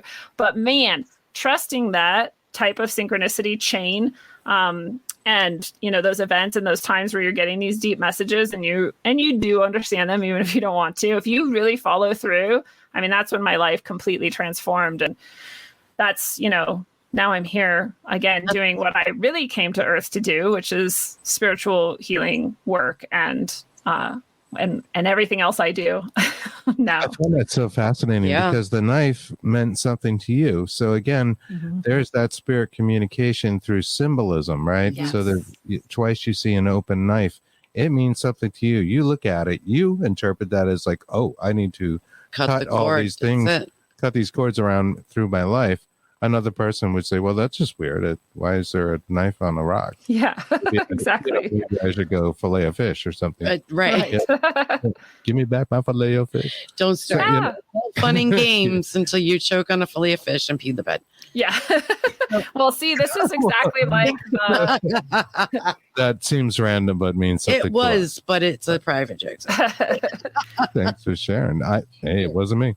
Well, I'll say that symbolism plucked straight from my brain and put on that rock in the form of a knife is exactly like the earlier demonic, you know, oh, she has this affinity for this little girl shape and like, you know, that sort of thing. And so just like I said earlier, your allies, your spirits of light, your whatever, your good energies are all around you all the time, and they have the same abilities. They can take things from your mind. They know everything you think and do and all of your past and future. Yeah. Actually, Thursday, we were talking about alien abduction phenomena quite a bit. And one of the things that turns up in a lot of the phenomena, I hear this talked about by people like Grant Cameron and others, is that the aliens have actually told people, and I'll put aliens in quote, that we can only show you what you know because we pull it from your brain. Yes. Yep. And, you know, and there you see the crossover of phenomena, right? We're talking about spiritual phenomena, alien phenomena. You know, it's kind of all the same, and it comes through symbolism a lot of times, and stuff that you already holding there in your noggin. So this is why it's so fascinating. This is why back in the day people would see aliens as airships, and we don't see aliens in airships anymore. We have new symbolism now. Right? Yeah. Our people's perceptions of what those UFOs look like change. We were talking about a Canadian. And I forget the gentleman's name. I had it written down in front of me. Experiencer who saw a UFO, and in the way it worked, he saw two cigar-shaped objects in the sky, and they morphed into something that was more like the nuts and bolts type UFO like that people were used to seeing in 1967. Right. He sketched it, and he actually sat there for like a half an hour drawing it, and it looked like, you know, something the military may have had on the back lot, you know, and it was in the Hangar 18 or whatnot. And I just find that just totally fascinating. Yeah. You know, back in early Northern America, and the colonies were formed here, and we had the Mouse Bay colonies. There was a group of people, and this is the first reported incident of UFO phenomena in the U.S. going down, I believe it was the Muddy River, which is similar to the Charles River here up our way in Massachusetts, heading toward Boston. They were on a Boston. Did I just say Boston? I did. My accent slipped out there for a minute. Going down the river, right? And they look up in the sky and they see what looks like a flaming pig. Yeah. Because those are the things that they know, right? They don't know what a saucer looks like with bolts and, the door coming down. Take me to your leader. They don't know any of that. They just see this kind of lights in the sky and they experience this time lapse phenomena, and hours go by and they end up like way down the river and they have no idea how they got there. Yeah. They're all staring at the flaming pig in the sky. Missing time. So it is a personal experience, and we can only do what our brains can put together at that time, I guess. Yes. And if you're open and you're interacting with these entities, I've seen them do crazy things that, again, if they were material, it wouldn't make sense at all. But because I know that they're spiritual entities, and I'm not opposed to perhaps there are physical, actual aliens and ships and whatever, but I've never seen them. And I've seen thousands of, what you would call UFOs. And they're always doing that same sort of stuff, like shape shifting or doing things that don't make sense materially. But I've even seen in the daylight one that was a Cessna plane flying. And I just stopped and hovered and like turned towards me. And I was like, well, that's not possible. But I already know at this point, like you're some kind of spiritual entity or whatever, like I don't know what you're doing. And then it just turned into like a jumbo jet and like flew a different direction. Wow. Oh my goodness. In daylight. In broad daylight.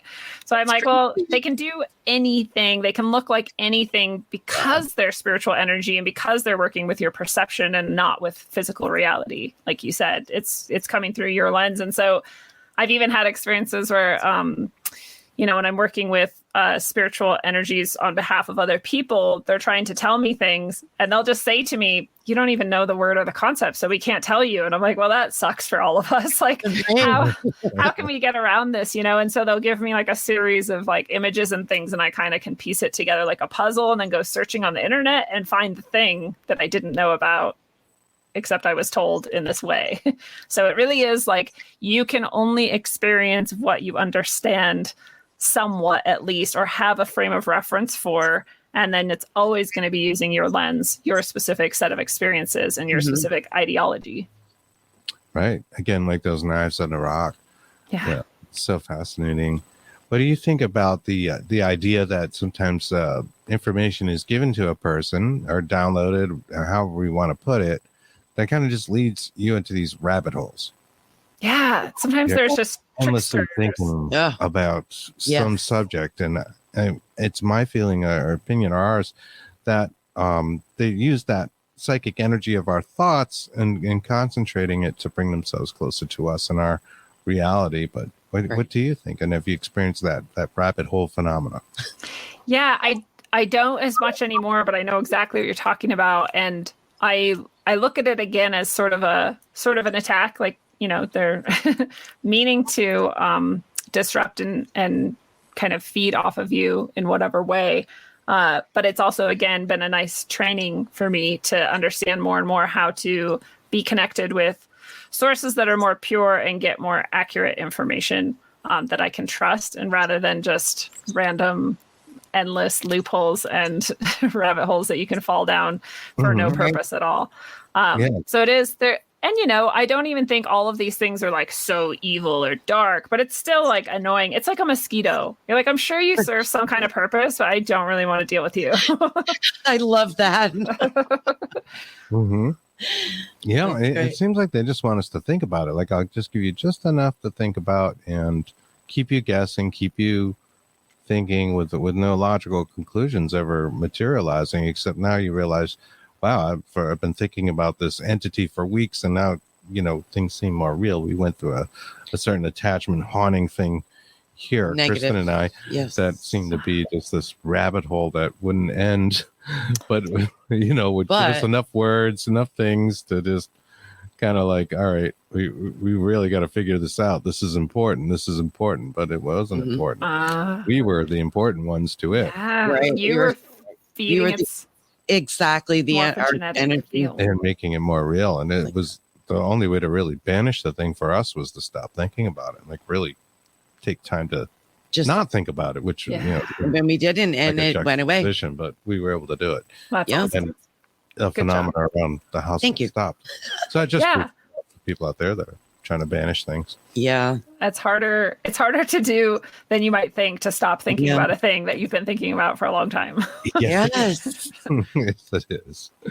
But we were obsessed at that point. And I think that's where that rabbit hole thing kind of goes into a state of obsession. Yeah, and there's a lot of danger in that as well, in this in the rabbit holes themselves and in the obsessions themselves. You know, if there's no balance in what you're doing, it's going to not serve you well.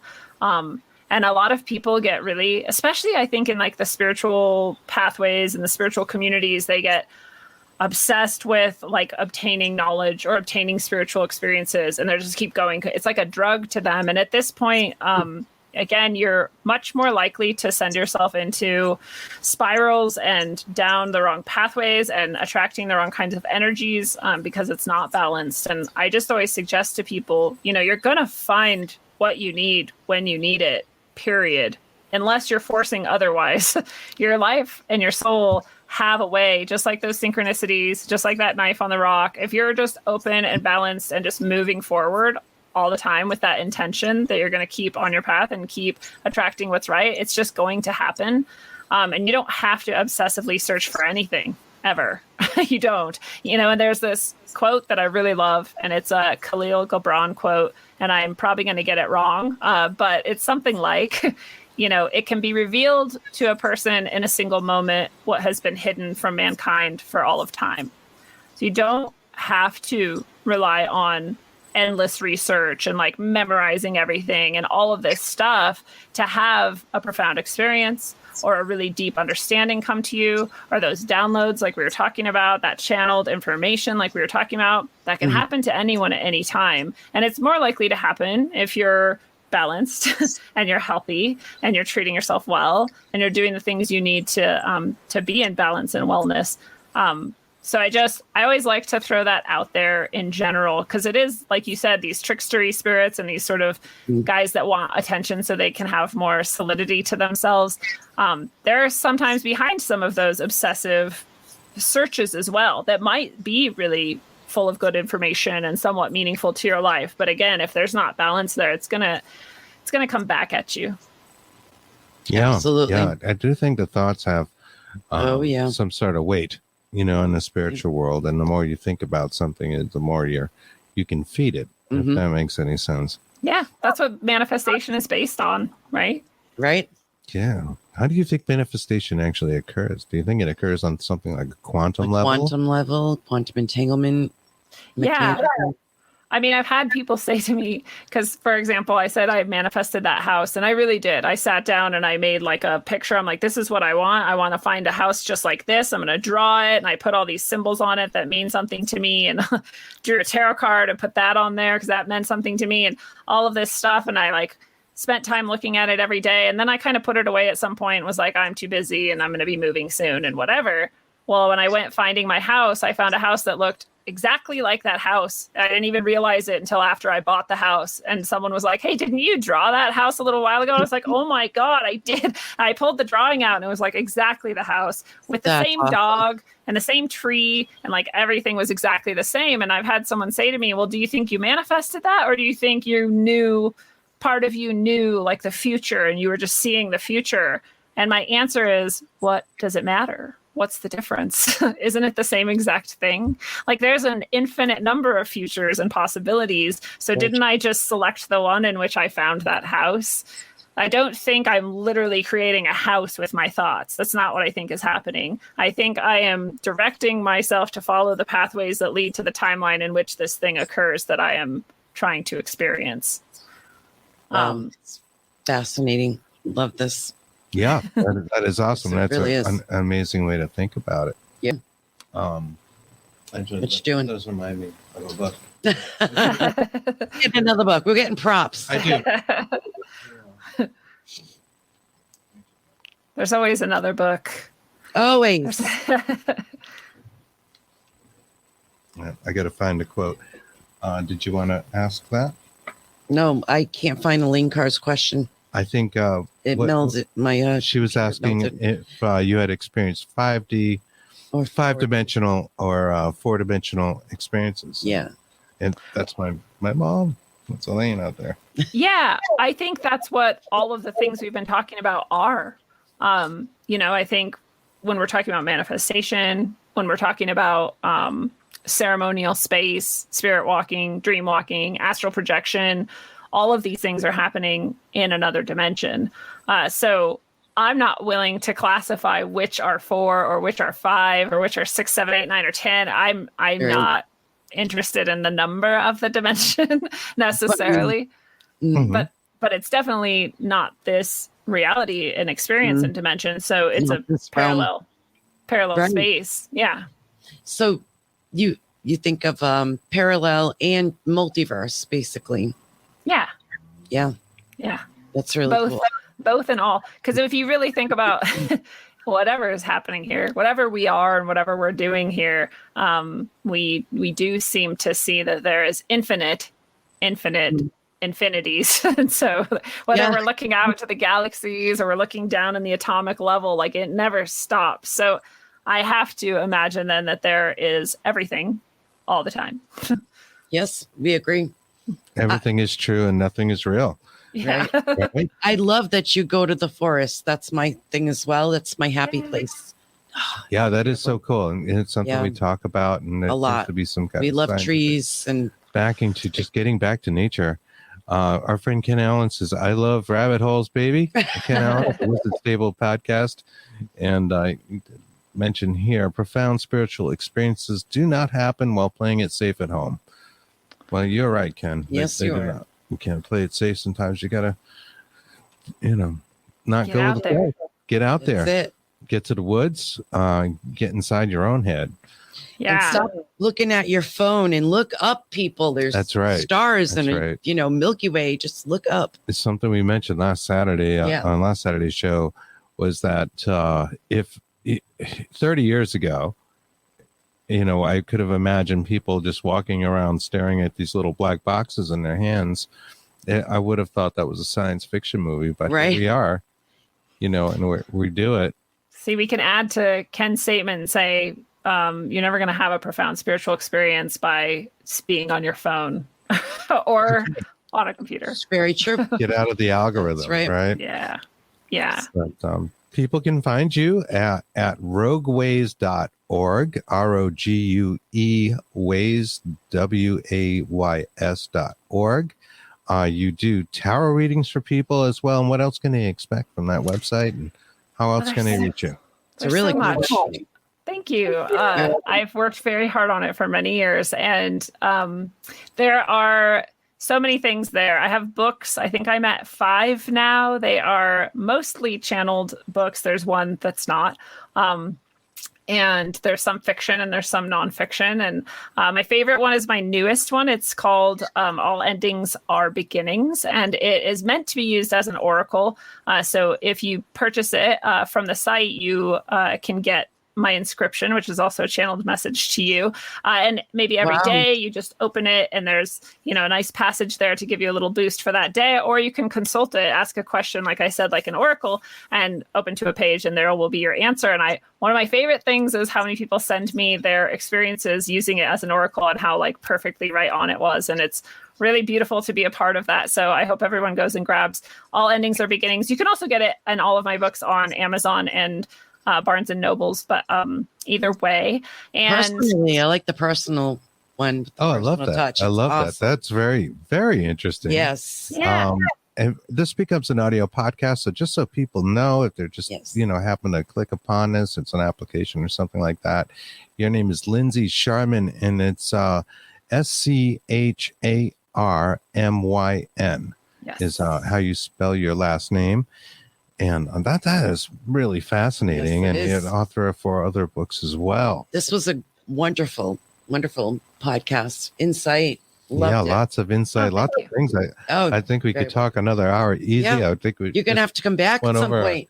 Our well, 6 o'clock marker. can I plug a few more things really quick? Absolutely, please do. I just started doing guided meditations each week, twice a week with people. And so you buy it as a subscription for the month. And right now it's on special for $50. So if you go to the shop at rogueways.org, you can grab that.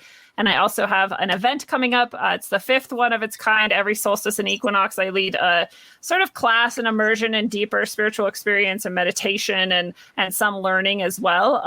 And so this 19th of December, we'll be celebrating the winter solstice, and you can grab tickets to that event also on the site rogueways.org. And you can find links to my podcast. I have Rogueways and a show called Middle Path, as well as all the different communities and ways to support me. And there's even more than that, but I'll stop talking now.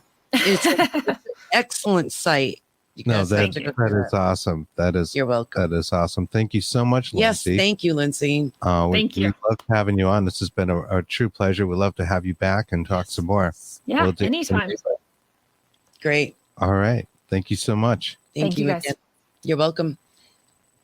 And that's about all the time we have for Bigfoot and the Bunny. Is next Thursday Thanksgiving? My goodness, yes. Good Lord, it's Thanksgiving. We probably won't be on, but we will probably... we're going to do a live show from our friends. Not on Thursday, we're not. No, on Saturday. Yeah. Baby. Friendsgiving. Yeah, we're going to do Friendsgiving next Saturday. Yep. From James Anito's house. We're going to talk to James Anito and Carl Johnson. On Thursday night will be the actual Thanksgiving, so maybe we'll do a replay or something along those lines. And we're looking forward to that. There'll be some surprises on Saturday with the Friendsgiving. Mm-hmm. There's going to be a whole bunch of parapeeps there, and some, I don't know, I guess we're eating the turkey from Thursday. I'm making new turkey, but you're making shrimp Mozambique. I am. So I'm looking forward to that. I am too. And we'll see you either way. And again, thank you for listening. Whatever platform this is on, and realize that you can reach out to us again at facebook.com/Bigfoot and the Bunny if you want to communicate with us. Thanks you guys again, have a great week. Thank you so much. Bye-bye. Take care.